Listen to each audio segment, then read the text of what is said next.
Constitutionalism, concepts, problems, and limitations. Constitutionalism means exercising all power in accordance with the provision of the Constitution and procedures laid down in the laws of the land by a legitimate authority.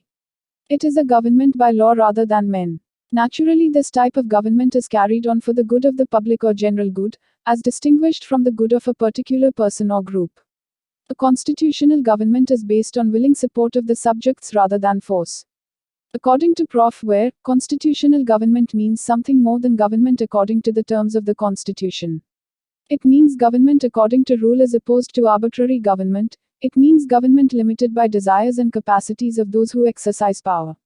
Constitutional government has three basic postulates. First, the electorate participates in the selection of the rulers. Second, there is division of power between the executive and the legislature. Third, the legislature is not inferior to the executive in respect of its powers.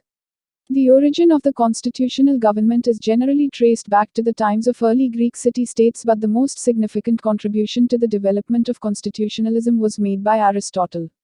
He considered the observance of the laws or the constitution as the test of good citizenship. The Romans also contributed to the development of constitutional rule by emphasizing the principle that the people alone are the source of all laws and the king ultimately derives his authority from the people.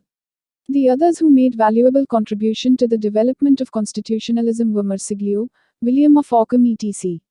However, constitutionalism suffered a setback during the Renaissance period. Constitutional government received a new fillip with the Glorious Revolution of 1688 in England.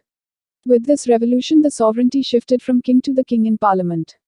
Though the king still continued to enjoy extensive executive power, there was a decline in the powers of the king with enhancement of parliament's control over executive.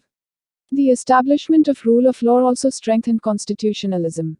The American War of Independence and the French Revolution of 1789 also greatly contributed to the growth of constitutional government.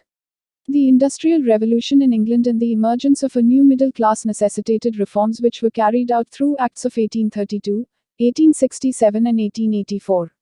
These reform acts greatly extended the franchise and strengthened constitutional government. However, the rise of dictatorship in the wake of the First World War provided a setback to the constitutional government. In the post-World War II period, the decline of dictatorship in Germany and Italy provided a fillip to the rise of constitutional governments were not successful in all the countries and some of the countries and reverted back to authoritarian rules.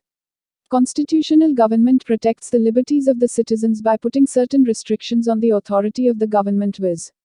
The desire to preserve the stability of the political community, desire for liberty combined with limitation of authority, and desire for justice through general and equal application of laws to everybody and presence of procedural safeguards.